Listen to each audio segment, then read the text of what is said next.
Assalamu alaikum dear viewers, welcome to Students Diary. This is Abdul Rahman and today we will discuss the very important topic of forensic toxicology and serology, that is the detection of seminal stains.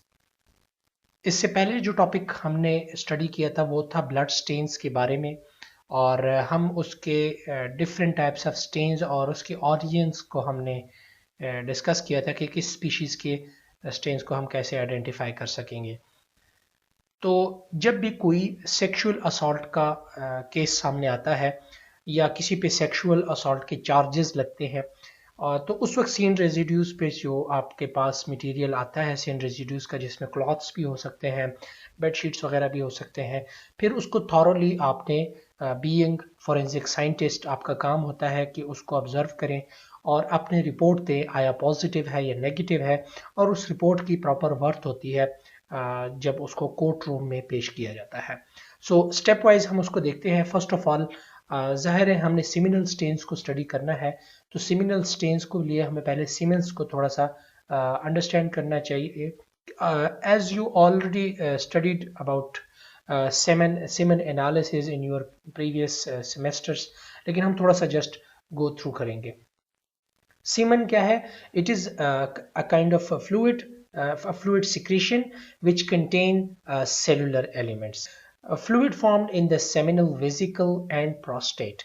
As you all know, the fluid part of these fluid secretions come from the seminal fluid vesicle and the prostate, or the seminal vesicle जो है it contains further high concentration of choline and lecithin. Choline and lecithin, all you know, is a kind of lipids. Choline is a important part of phosphatidylcholine. You might have already studied in biochemistry. It's a important nutrient, and similarly lecithin is also a type of lipid which has an important functional role in different body parts. So when we study the semen, so we say that it is a fluid secretion, but it also contains the cellular elements. When we say the fluid, so the fluid part basically come from seminal vesicle and prostate.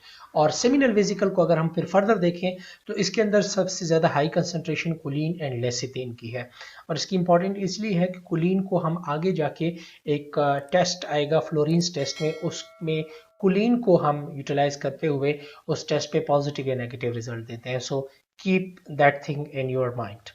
उसके बाद prostate की बारी आ जाती है। Prostate के secretion में आप सबको पता है कि एसिड फॉस्फेटेज मौजूद होता है। अगेन ये भी हमें हेल्प करता है प्रिजम्पटिव डायग्नोसिस में, कंफर्मेशन प्रिजम्पटिव टेस्ट के तौर पे यूज़ होता है सेमिनल स्टेन्स की डिटेक्शन के लिए। और साथ ही साथ एक और कंपोनेंट है, वो है स्पर्मीन, जो कि एक पॉलीअमाइन है कंपाउंड है, जो कि स्पर्म्स के हेड में मौजूद होता है और उसको उस पर डीएनए को पॉजिटिव चार्ज देता है, स्पर्म डीएनए को। अब अगर हम फर्दर सेलुलर पार्ट्स को देखते हैं तो सेलुलर पार्ट्स में आपके पास स्पर्मेटोजोआ इसमें मौजूद होता है और एपिथेलियल सेल्स होते हैं, जो कि basically it is formed by testis. Normal अगर हम सीमेंस को देखते हैं तो नॉर्मल पर एजुकुलेशन जो सीमन जो है वो सिक्रीट होता है तो वो तकरीबन 2 to 5 ml बनता है, ठीक है। और अराउंड पर एजुकुलेशन पर ml अराउंड 100 मिलियन स्पर्म्स जो है वो मौजूद होते हैं, जिसमें 80% जो है वो मोटाइल होते हैं। सो इट मीन्स कि अगर आपको कोई स्टेन्स रिसीव होता है क्लॉथ के ऊपर या बेडशीट्स के ऊपर या किसी भी सीन रेजिड्यू के ऊपर या फिर स्वाब्स रिसीव होते हैं, तो अगर उसका स्लाइटली पार्ट भी उसमें सेमिनल फ्लूइड मौजूद होगा तो there are a lot of chances कि आपको कोई ना कोई स्पर्म्स अंडर माइक्रोस्कोप नजर आ जाएगा, क्योंकि there are around 100 millions of sperm per ml, so it is a huge amount. इसके अलावा अगर सीमेंस को हम देखते हैं तो it is slightly alkaline pH होता है सीमेंस का, और it liquefy in short time due to prostatic fibrinolysin. Prostatic fibrinolysin has the important role कि जो coagulated semen होता है coagulated, उसको ये liquefy करता है जब खास करके कहाँ पे into the female genital area में जब sperms जाते हैं, semen जाता है तो उसको जल्दी coagulated से liquefy कर देता है. तो that was all about semen. अब हम देखते हैं हमारे पास क्या ऐसा टेक्निक होना ज़रूरी है कि हम सीमन को डिटेक्ट कर सके, हमारी अप्रोच क्या होनी चाहिए और हमें क्यों ज़रूरत पेश आई है सीमन को डिटेक्ट करने के लिए. तो ऑफ कोर्स ज़्यादातर आपके पास मेडिको लीगल केसेस आते हैं जिसमें चार्जेस किसी पे लगे होते हैं रेप या सोडोमी के. और रेप जो है वो आपको पता है कि मेल जब female counter part against her will अगर कोई सेक्सुअल एक्टिविटी परफॉर्म करता है, और सोडोमी जो है वो मेल अगर अपने मेल काउंटर पार्ट के साथ कोई अगेंस्ट देयर विल कोई एक्टिविटी परफॉर्म करते हैं. सो वो मेडिको लीगल टर्म में ये दो टर्म यूज़ होते हैं. तो इन केसेस में फिर हमें ज़रूरत पेश आती है कि हम जो भी चार्जेस बने हैं चाहे वो ठीक है या गलत है, उसको हम साइंटिफिकली उनको प्रूव करके दें कि हाँ yes the test is positive for sperm और स्पर्मेटोजोआ और it is negative for semen और स्पर्मेटोजोआ. तो इसके अलावा जो बाकी एविडेंस है वो तो कोर्ट साथ साथ देखती रहती हैं. तो मर्डर केसेस भी हो सकते हैं जिसमें सस्पेक्ट होता है कि सेक्सुअल असॉल्ट या सेक्सुअली एक्टिविटी परफॉर्म करने के बाद उसका कत्ल कर दिया गया है. सो इन दैट केस भी ज़रूरी है कि उनसे विजाइनल स्वाब्स या एनल स्वाब्स और उनके क्लॉथ्स वगैरह जो है वो ले लिए जाए और उसको लैब भिजवा के और वहाँ पे उसकी प्रॉपर टेस्टिंग की जाए. To detect stain on cloth और बॉडी ऑफ विक्टिम और एक्यूज्ड, अगेन इसमें आप विक्टिम्स या एक्यूज या जो परपेट्रेटर है उसमें की क्लॉथ्स को आप जो है वो उसमें स्टेन्स को जो है वो डिटेक्ट करने की कोशिश करते हैं, खास करके सेमिनल स्टेन्स को. इस केस में जो चार्जेस हो सकते हैं वो कुछ यूँ भी हो सकते हैं कि विक्टिम जो है वो काइंड ऑफ ड्रामा कर रहा हो और वो किसी को फंसाने की कोशिश कर रहा हो, या ये हो सकता है कि एक से ज़्यादा एक्यूज्ड इन्वॉल्व हो. सो इन दैट केस फिर आप बाद में डीएनए प्रोफाइलिंग की तरफ भी जा सकते हैं. बेड क्लॉथ्स और where offence has been committed, आपको जहाँ पे सेक्सुअल एक्टिविटी परफॉर्म हुई है और ऑफेंस जो है वकूआ जिसे हम कहते हैं या बेड क्लॉथ्स वगैरह हैं उनको भी जो है लिया जाता है कस्टडी में और फिर वहाँ से उसके अंदर सीमेन डिटेक्शंस देखी जाती है. मटेरियल क्या क्या रिक्वायर्ड होंगे, यानी इन सब के लिए क्या क्या ज़रूरी है कि आपके पास लैब में आए, यानी जो आपका परपेट्रेटर है या विक्टिम है उसमें से आपने कौन कौन से सैंपल्स लेने होंगे. सबसे पहले तो द स्टेन फैब्रिक, अगर कोई क्लॉथ्स वगैरह हैं या बेड शीट्स हैं जिसके ऊपर स्टेन्स मौजूद हैं, उसको जब तहवील में लिया जाता है, हमारे यहाँ चूँकि इन्वेस्टिगेशन ऑफिसर जो पुलिस का होता है वो ये काम कर रहा होता है, तो जो स्टेन विजुअल स्टेन्स होते हैं असूलन तो ये चाहिए कि वो सारे फैब्रिक्स को भेज दे वहाँ पे आपके लैब्स के अंदर भेज दें और आप खुद उसको यूवी लाइट के अंदर उसको ऑब्जर्व करें. लेकिन अगर इन केस ऐसा कोई फैसिलिटी अवेलेबल नहीं है तो उसमें से स्टेन जो विजिबल है उसके फैब्रिक को कट किया जाता है and then it is dried in the shade. Dried in the shade why it is necessary, because high heat से आपका जो स्टेन्स के अंदर जो स्पर्म्स वगैरह है उसको डिकम्पोज होने का खतरा होता है. ठीक है. एंड सिमिलरली आप उसमें किसी हॉट एयर ओवन वगैरह में नहीं रख सकते. You have to put it into the shed और and then wait to dry. उसके बाद आपने उसको सील करना है और रैप करना है और फिर उसको आपने भिजवा देना है. अगर आपने उसको क्योंकि मोस्ट ऑफ द टाइम हमारे पास जो केसेस रिसीव होती थी and that situation the investigation officer usually put the damp clothes या wet clothes into slightly wet clothes into the shopping bag and then seal it and send it to the forensic lab. और उस cases में फिर क्या होता था कि जब हमारे पास रिसीव होती थी कुछ दिन गुजरने के बाद या 1 या 2 दिन, तो मोस्टली उसमें फंगल ग्रोथ आ चुकी होती है क्योंकि उस डैम्पनेस की वजह से. सो इसीलिए उसको शेडी एरिया में ड्राई करना है, उसके बाद आपने उसको वो करना होता है. फिर मटेरियल जो दूसरा कलेक्ट किया जाता है वो वेजाइनल या हाई वेजाइनल स्वाब जो है ऑन स्टीराइल स्वाब। सो एक स्टीराइल स्वाब लिया जाता है और जो भी विक्टिम है उसके वेजाइनल स्वाब्स लिए जाते हैं या हाई वेजाइनल स्वाब्स लिए जाते हैं।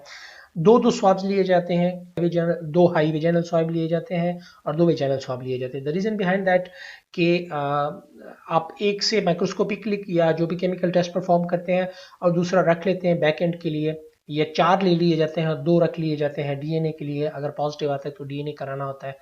और इसी तरह हाईवे जनरल स्वाब भी, हाईवे जनरल स्वाब की इंपॉर्टेंस ज़्यादा बढ़ जाती है because in that case semen जो होते हैं या स्पर्म जो होते हैं वो ज़्यादा अरसे तक, यानी अगर 8-10 दिन बाद भी आप हाई रीजनल स्वाब लेते हैं तो देयर इज़ अ पॉसिबिलिटी कि माइक्रोस्कोपिकली आपको स्पर्म नज़र आ जाए उसमें, अगर कोई सेक्सुअल एक्टिविटी परफॉर्म हुई हुई है।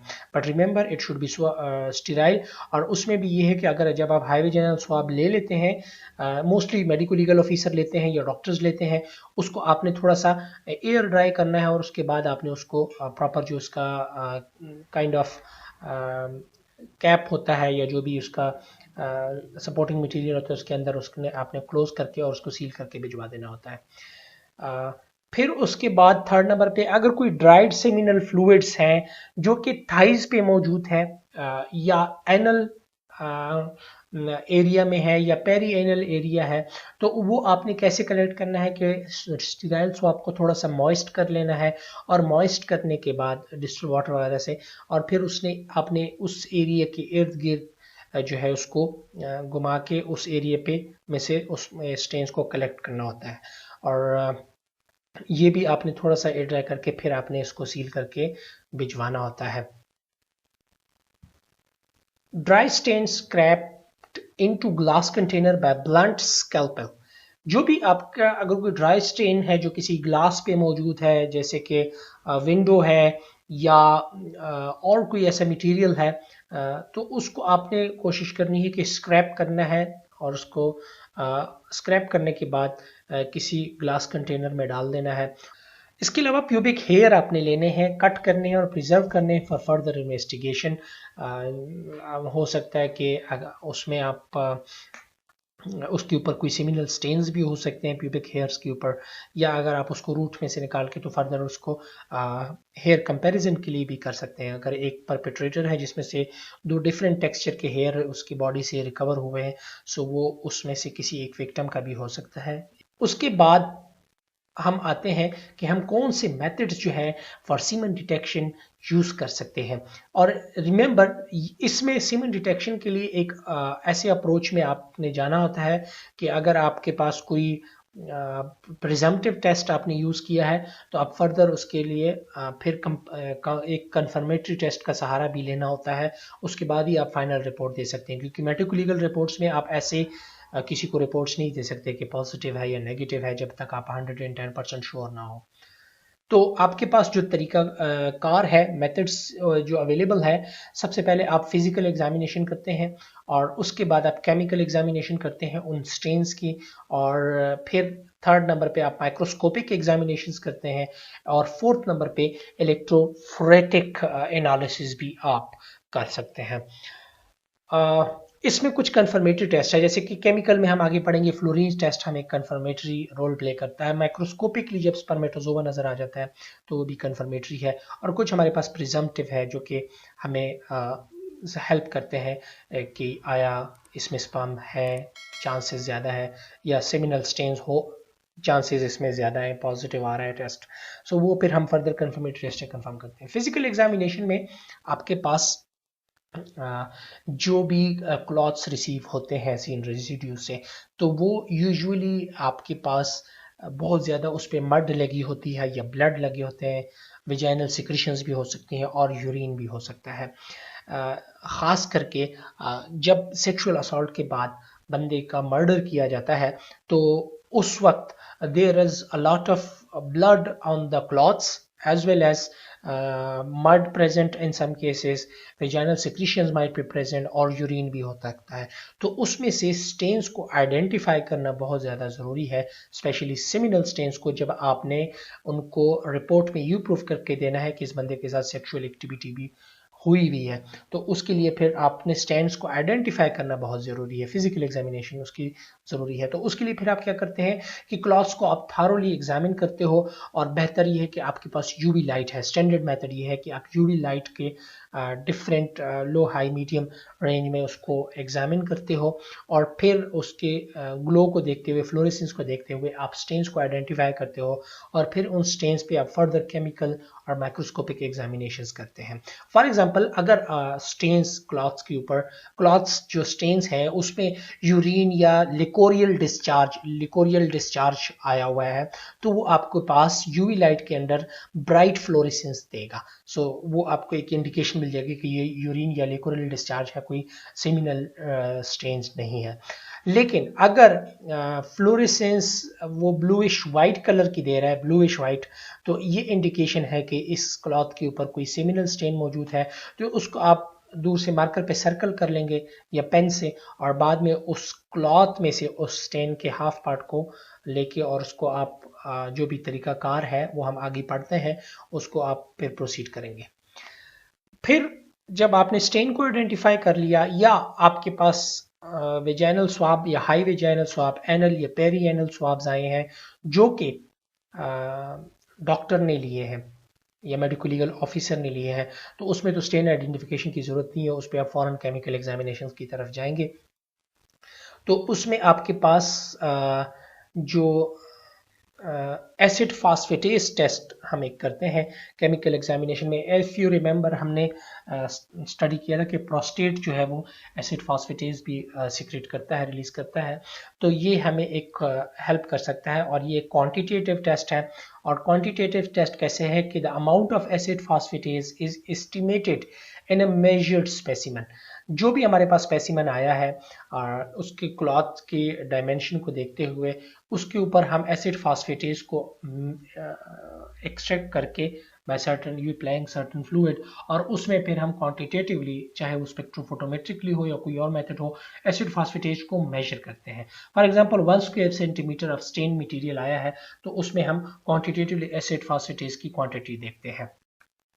इसकी अच्छी बात क्या है एसिड फास्फेटेज टेस्ट की, कि it give positive reaction in old stain as well. कुछ आगे जो हम टेस्ट पढ़ेंगे उनकी लिमिटेशन ये है कि वो ओल्ड स्टेन में आपको हेल्प नहीं करता, क्योंकि वो डिकम्पोज हो चुका होता है। लेकिन एसिड फास्फेटेज के केस में अगर इवन 4-5 वीक्स भी पुराना है स्टेन, तो उसमें भी आपको acid phosphatase quantitatively positive test आएगा अगर उसमें सेमिनल स्टेन्स मौजूद हैं। तो that is one of the good thing about this test, और ये हमारे पास एक प्रिजम्पटिव टेस्ट के तौर पे काम कर रहा है। फिर हमारे पास आ जाता है फ्लोरीन्स टेस्ट। फ्लोरीन्स टेस्ट को एक कंफर्मेटरी टेस्ट के तौर पर कंसीडर किया जाता है, ऑल्दो कि इसकी सेंसिटिविटी इतनी अच्छी नहीं है। सेंसिटिविटी क्यों नहीं अच्छी, वो हम अभी आगे थोड़ा सा डिस्कस करेंगे। फॉर एग्जाम्पल, इसमें हम करते क्या है, a drop of watery solution of suspected stain. जाहिर है आपने जो भी, अगर डायरेक्ट वेजाइनल स्वाब है तो उसको आप उसके ऊपर एसिडिलेटेड सॉल्यूशन डालते हो, यानी 1% HCl डालते हो। लेकिन अगर कोई क्लॉथ है तो उसको आप पहले डैम्प करते हो, वेट करते हो एक किसी भी 1% HCl सॉल्यूशन के अंदर, या कोई और हो तो उसको आप क्या करते हो, वाटरी सॉल्यूशन बनाते हो और उसको आप स्लाइड के ऊपर डालते हो, और and then allow it to dry. फिर उसके बाद आप उसके ऊपर कवर स्लिप जाते हो, and a drop of Florence reagent में हमारे पास क्या है, पोटेशियम आयोडाइड होता है, आयोडीन होता है, और वाटर होता है, डिस्टिल वाटर। तो वो मिक्स हुआ होता है, और उसके 1-2 ड्रॉप्स डालते हैं। It will give a dark brown crystal choline per iodide formed resembling hemine crystal if seminal matter is present। तो ये आपके पास डार्क ब्राउन क्रिस्टल देंगे कोलिन पर आयोडाइड के। वो किस वजह से देंगे, क्योंकि कोलिन रिएक्ट करेगा पोटेशियम आयोडाइड के साथ, और कोलिन हमने पढ़ा था कि ये भी हमारे पास जो सेमिनल फ्लूइड्स होते हैं उसमें मौजूद होता है। सो अगर कोलिन पॉजिटिव आता है that will be an indication, और अगर इस तरह के क्रिस्टल हमारे पास डार्क ब्राउन क्रिस्टल नजर आते हैं, दैट विल बी इंडिकेशन के इसके अंदर, इस स्टेन के अंदर या इस वेजाइनल स्वाब्स के अंदर सेमिनल मटेरियल मौजूद है। ठीक है। लेकिन एक फॉल्स नेगेटिव रिजल्ट कब आ सकता है कि जब लो कोलिन कंटेंट हो, जैसे मैंने कहा कि इसकी सेंसिटिविटी इतनी अच्छी नहीं है, सो अगर बहुत कम अमाउंट में है कोलिन कंपाउंड या बहुत ही पुराना स्टेन है, तो उसमें हो सकता है कि आपको ये फॉल्स नेगेटिव रिजल्ट दे, या कोई डिकम्पोज्ड स्टेन्स है तो उसमें ये फॉल्स नेगेटिव रिजल्ट दे सकता है। यानी कोलिन बहुत ही कम मिकदार में मौजूद है लेकिन क्रिस्टल नहीं बने, तो क्रिस्टल नहीं बनेंगे तो आप ज़ाहिर है फ्लोरीन टेस्ट नेगेटिव रिपोर्ट करोगे, हालांकि उसमें लो अमाउंट में मौजूद है। लेकिन साथ ये फॉल्स पॉजिटिव रिजल्ट भी दे सकता है। फॉल्स पॉजिटिव उसको इन अ सेंस कह भी सकते हैं और नहीं भी कह सकते, क्योंकि अदर बॉडी टिश्यूज जो है उसमें कोलिन हो सकता है कि मौजूद हो, may contain choline, other body tissue में contain choline. So in that case आपका टेस्ट तो पॉजिटिव आएगा, यानी क्रिस्टल्स तो आएंगे। अब आप उसको आइडेंटिफाई नहीं कर सकेंगे कि ये वाकई हो सकता है कि वो किसी और बॉडी पार्ट्स की फ्लूइड उस पर गिरा हो और उसकी वजह से ये पॉजिटिव रिजल्ट्स दे रहा होता है। तो ज़ाहिर कुलीन तो मौजूद होगा उसके अंदर, तो उसको फॉल्स पॉजिटिव कह भी सकते हैं और नहीं भी कह सकते, लेकिन वो कुलीन हो सकता है कि वो उस वक्त सीमन का ना हो, तो ये फॉल्स पॉजिटिव हो जाएगा इन दैट केस। लेकिन इसके अंदर एक और अच्छी बात जो है जिसको हम कह रहे हैं कि कंफर्मेटरी टेस्ट हो सकता है, except vagina. Except vagina, vagina में आपके पास कुलीन मौजूद नहीं होता।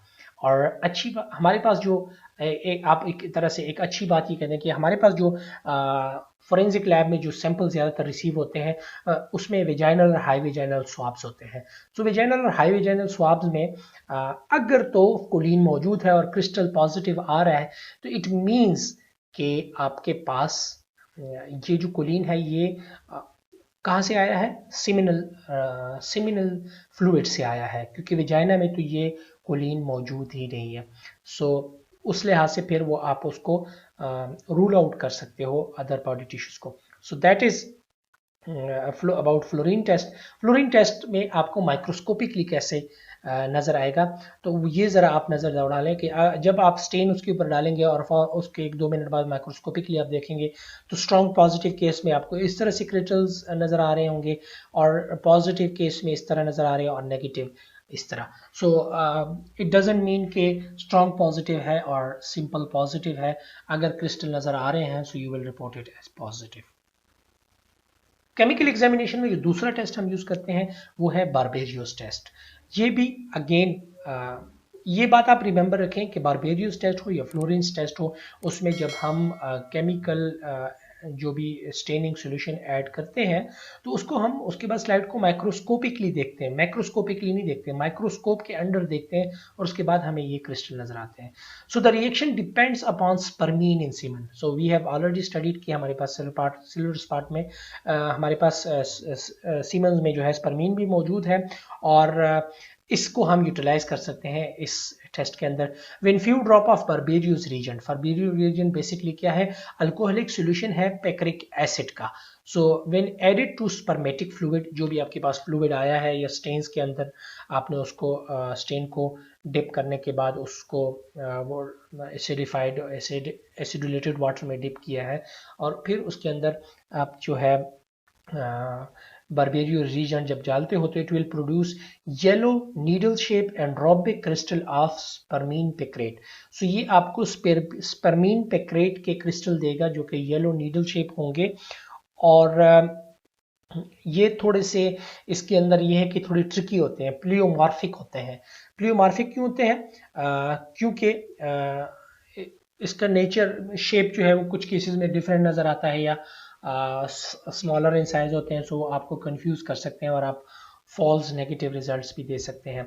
लेकिन इसके बारे में एक और जो इंपॉर्टेंट चीज़ है कि test is positive even presence of spermatozoa. So that is very important about Barberio's test, कि ये तब भी आपको रिजल्ट पॉजिटिव देगा कि अगर उस स्टेन के अंदर जो आपने जिसके अंदर आपने सीमिनल फ्लूइड देखना है उस वक्त भी पॉजिटिव आएगा जब उसके अंदर स्पर्मेटोजोआ मौजूद ना हो, यानी स्पर्म उसके अंदर नहीं है, सिर्फ फ्लूइड है। और वो किन सिचुएशन में हो सकता है कि अगर बंदा जिसने जो एक्यूज्ड है जिसने सेक्सुअल एक्टिविटी परफॉर्म की है वो एजोस्पर्मिक हो। अब वो जब एजोस्पर्मिक होगा तो उसके अंदर स्पर्म तो नहीं होंगे लेकिन स्पर्मिक फ्लूइड्स होगा, ठीक है, सेमिनल फ्लूइड होगा लेकिन उसके अंदर स्पर्म मौजूद नहीं होंगे।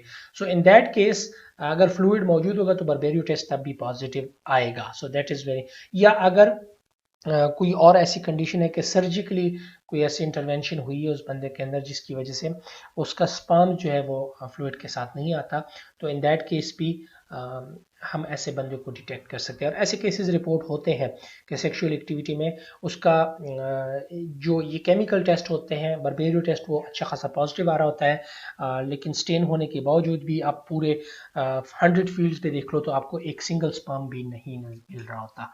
तो फिर हम बर्बेरियो टेस्ट के बेस पे हम पॉजिटिव दे देते हैं रिजल्ट्स को, और उसको फिर फर्दर इन्वेस्टिगेशन के लिए किसी और कंफर्मेटरी टेस्ट से भी ट्रीट किया जाता है। सो आपके पास जो स्पर्मीन पेक्रेट के क्रिस्टल नजर आते हैं बर्बेरियो टेस्ट में, वो कुछ इस तरह के नीडल शेप येलो क्रिस्टल आपको नजर आते हैं। सो केमिकल एग्जामिनेशन में एक और जो थर्ड टेस्ट हम यूज करते हैं वो क्रिएटिन फास्फोकाइनेज टेस्ट है। Creatine phosphokinase test again this is the enzyme, जैसे कि एसिड फास्फेटेज मौजूद था, इसी तरह क्रिएटिन फास्फोकाइनेज जो है, इसकी इंपॉर्टेंट बात यह है कि स्पर्मेटोजोआ में इसकी कंसंट्रेशन 2 टाइम हाई है बनिस्बत दूसरे ऑर्गेन्स या टिश्यू के। सो क्रिएटिन फास्फोकाइनेज को हम इस तौर पे यूज कर सकते हैं, अगर इसकी क्वांटिटी डबल अमाउंट में हाई आ रही है किसी फ्लूइड में, तो हम कह सकते हैं तो कि ये स्पर्मेटोजोआ की वजह से होगा, और हम उस ये भी एक प्रिजम्पटिव टेस्ट के तौर पर यूज हो सकता है। यानी इसके लिए हमने जो थ्रेशोल्ड है कि अगर लेवल 400 माइक्रोन पर ml से ज़्यादा है, तो उस केस में ये हमारे लिए डायग्नोस्टिक के तौर पे यूज़ होगा कि सेमिनल स्टेन जो है, ये जो स्टेन है ये सेमिनल स्टेन है, क्योंकि ये 2 फोल्ड ज़्यादा होगा, 200 से लेकर 200 नहीं बल्कि 400, मोर देन 400 होगा, तो ये हमारे पास एक डायग्नोस्टिक रोल के तौर पर यूज़ होगा। अब माइक्रोस्कोपिक एग्जामिनेशन, रिमेंबर सबसे बेस्ट जो मेरी नज़र में है कि माइक्रोस्कोपिकली अगर आपको स्पर्म नज़र आ जाता है तो that is a confirmatory thing, ठीक है। और स्पर्म आपका के लिए ज़रूरी है, you should be expert of visualising things because there will be a lot of things under microscopes, क्योंकि स्टेन जो होंगे उसके इर्द गिर्द मड भी होती है, ब्लड्स भी हो सकते हैं, तो आपको आरबीसीज भी नज़र आएंगे, वाइट ब्लड सेल्स, यीस्ट की ग्रोथ हुई होती है। सो उसके दरमियान में से स्पर्म्स को आइडेंटिफाई करना it's a difficult thing, but if you are expert enough तो आप इजीली आइडेंटिफाई कर सकते हो, और जब आपको पूरा स्पर्म में नज़र आ रहा होता है तो फिर तो बहुत ही आसान हो जाता है, या उसके ऊपर आप स्टेनिंग अप्लाई कर सकते हैं, तो उस केस में और आसान हो जाता है। लेकिन अगर वो बर्ड ऑफ हुआ है उसमें से जो स्पर्म है वो ब्रेक हो गया है, और वो तो फिर वो एक यीस्ट की तरह नज़र आ रहा होगा आपको, सो फिर आप कंफ्यूज हो सकते हैं उसके अंदर। तो माइक्रोस्कोपिक एग्जामिनेशन हम नॉर्मली एग्जामिनेशन डायरेक्टली भी कर सकते हैं, या उसको फिक्स और स्टेन करके स्मीयर को हम देख सकते हैं। फैब्रिक के केस में हम क्या कर सकते हैं कि स्टेन पोर्शन को कट करते हैं और उसको सोक करते हैं एक एसिडुलेटेड वाटर में, यानी 1% HCl नॉर्मली हम यूज करते थे, और उसको 1 आवर के लिए सोक करते हैं, ये 1 आवर से लेकर 4 आवर्स तक, ठीक है। और फिर उसके बाद हम फैब्रिक को उस सॉल्यूशन में से रिमूव करके उसको डैप करते हैं एक क्लीन स्लाइड के ऊपर, तो उसमें से जो सॉल्यूशन निकलेगा उसको हम उसके ऊपर कवर स्लिप रख के डायरेक्टली उसकी माइक्रोस्कोपी कर लेते हैं, या अगर ज़रूरत पड़ी तो हम उसको फिक्स करके और स्टेन करके, और उसके स्टेन करने के बाद फिर माइक्रोस्कोप के अंदर देखते हैं। जब माइक्रोस्कोप के अंदर देखते हैं तो ज़ाहिर है लो पावर पे 10x पे हम पहले उसको फोकस्ड करते हैं, और उसके बाद हम फिर हाई पावर ऑब्जेक्टिव पे देखते हैं। ह्यूमन स्पर्मेटोजोआ जो है, थोड़ा सा आप लोगों को रिव्यू दे दूं, आप लोगों को मॉर्फोलॉजी इसकी डिटेल में पढ़ी होगी सीमेन एग्जामिनेशन में, कि इस 50 माइक्रोन लॉन्ग होता है एक स्पर्म, और इसका जो हेड होता है वो 5 माइक्रोन का होता है, जबकि इसकी जो ब्रेड्थ है वो 3 माइक्रोन की होती है। Short body, long filamentous tail, so overall जो हेड पार्ट होता है, बॉडी होती है, वो शॉर्ट होती है, लेकिन टेल उसकी बहुत ज़्यादा लॉन्ग और फिलामेंटस होती है। In stain specimen the hand part of the head of sperm acquire deep blue tint while the rest of the head and tail deep red stain। तो जब आप स्टेन उस पे अप्लाई करेंगे तो उसका जो एक हेड का एक ऊपर वाला पार्ट होगा that will give a shade of deep blue, while rest of the head will be deep red, और tail भी जो है वो red stain होगा। hard to recognize sperm if its head fall off। so जब अगर head fall कर गया हो उसके, सिर्फ टेल अलग हो और हेड अलग हो, तो उसको थोड़ा सा आइडेंटिफाई करना मुश्किल होगा, क्योंकि रीज़न ये है कि अगर आपकी एक्सपर्टीज नहीं है तो जो क्लॉथ होता है उसके अपने फैब्रिक के भी फाइबर्स वहाँ मौजूद होते हैं जो टेल की तरह दिख रहे होते हैं, जो आपको कंफ्यूज कर रहे होते हैं। स्पेशली जब आपको फैब्रिक का फाइबर मौजूद हो और उसके ऊपर कोई यीस्ट या सेल मौजूद हो कोई और, तो उस केस में वो आपको स्पर्म की तरह दिख रहा होता है, तो उसमें बड़ी ज़्यादा इंपॉर्टेंस की ज़रूरत होती है। और ऐसी डाउट वाली केस में फिर आपको केमिकल टेस्ट की तरफ लाजमी जाना होता है। तो अगर हम उसके डायग्राम को देखते हैं तो ये इस तरह का आपके पास एक स्पर्म की है और ये हेड है, और उसके बाद ये इसका मिड पीस पार्ट है जो कि एनर्जी प्रोवाइड करता है स्विमिंग में। कुछ लेटेस्ट रिसर्च करती है कि नहीं, स्पर्म जो है वो स्विम नहीं करता बल्कि ये स्पिन कर रहा होता है। इसके अलावा टेल जो होती है वो भी रेडिश लुक देती है जब उसको स्टेन किया जाता है। तो और इसको जब आप डायरेक्टली स्टेनिंग के बगैर माइक्रोस्कोपी के अंदर देखते हो, तो अगर वो स्पर्म्स उसके अंदर ज़्यादा है तो उस तरह इस तरह से दिख रहे होंगे आपको माइक्रोस्कोप के अंदर। और अगर आप फ्लोरेसेंस माइक्रोस्कोप के अंदर देख रहे हो तो ऐसे ग्लो करके नज़र आ रहा होगा आपके पास। सो फिर फ्लोरेसेंस पे थोड़ा सा निस्बतन आसानी से आइडेंटिफाई हो जाता है। माइक्रोस्कोपिक एग्जामिनेशन में आप डिस्कनेक्टेड हेड अगर मौजूद है स्पर्म के, तो वो आप कंफ्यूज कर सकते हैं किन चीज़ों के साथ। जैसे मैंने पहले कहा कि माइक्रो ऑर्गेनिजम्स है लाइक यीस्ट, ट्राइकोमोनास वेजिनेलिस है जो पैरासाइट्स है, वो उसकी जो शेप है वो आपके स्पर्म के हेड से मिलती जुलती है, सो आपको कंफ्यूज कर सकते हैं। तो इसके लिए as a rule a complete spermatozoa is necessary before giving a positive result. So ये एक रूल है कि आपने जब तक एक कंप्लीट स्पर्मेटोजोआ नहीं देखा जिसकी प्रॉपर हेड, टेल और मेट पीस हो, आप कभी भी पॉजिटिव रिजल्ट नहीं देंगे। The presence of Y chromosome in head of the spermatozoa under fluorescent microscope help in identification. So जो क्रोमोसोम्स Y मौजूद होता है स्पर्मेटोजोआ के हेड के अंदर, वो फ्लोरेसेंट माइक्रोस्कोप में ग्लो करता है जो कि आपको हेल्प करता है आइडेंटिफिकेशन में, जहाँ जैसे कि इसमें दिखाया गया है।